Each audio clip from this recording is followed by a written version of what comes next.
Un homme de la maison de Lévi avait pris pour femme une fille de Lévi. Cette femme devint enceinte et enfanta un fils. Elle vit qu'il était beau, et elle le cacha pendant 3 mois. Ne pouvant plus le cacher, elle prit une caisse de jonc, qu'elle enduisit de bitume et de pois, elle y mit l'enfant, et le déposa parmi les roseaux, sur le bord du fleuve. La sœur de l'enfant se tint à quelque distance pour savoir ce qui lui arriverait. La fille de Pharaon descendit au fleuve pour se baigner, et ses compagnes se promenèrent le long du fleuve. Elle aperçut la caisse au milieu des roseaux, et elle envoya sa servante pour la prendre. Elle l'ouvrit et vit l'enfant. C'était un petit garçon qui pleurait.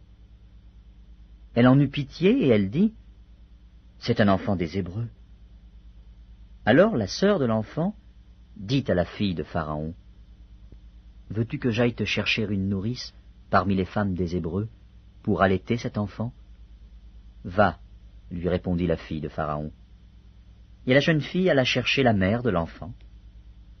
La fille de Pharaon lui dit, « Emporte cet enfant, et allaite-le-moi. Je te donnerai ton salaire. » La femme prit l'enfant et l'allaita.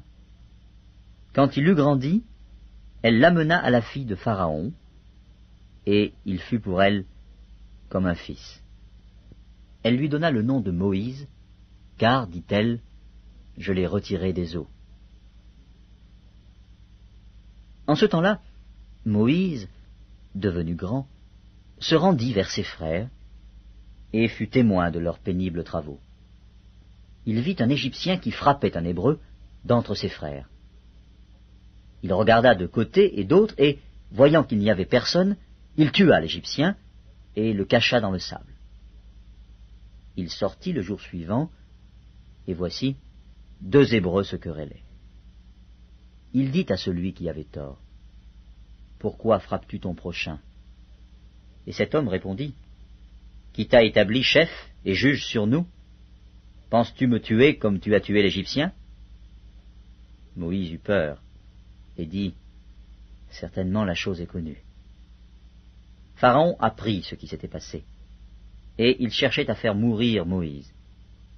Mais Moïse s'enfuit de devant Pharaon, et il se retira dans le pays de Madian, où il s'arrêta près d'un puits. Le sacrificateur de Madian avait 7 filles. Elles vinrent puiser de l'eau, et elles remplirent les auges pour abreuver le troupeau de leur père. Les bergers arrivèrent et les chassèrent.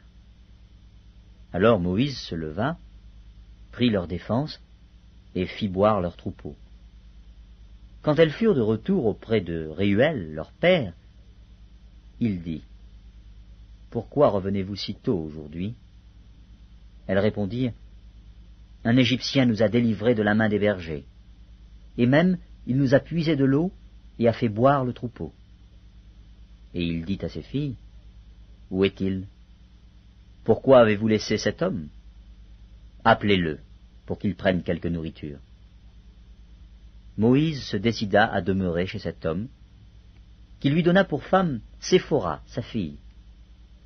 Elle enfanta un fils, qu'il appela du nom de Gershom, car, dit-il, j'habite un pays étranger.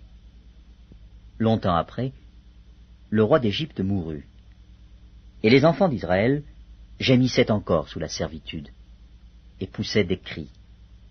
Ces cris, que leur arrachait la servitude, montèrent jusqu'à Dieu. Dieu entendit leurs gémissements, et se souvint de son alliance avec Abraham, Isaac et Jacob. Dieu regarda les enfants d'Israël, et il en eut compassion.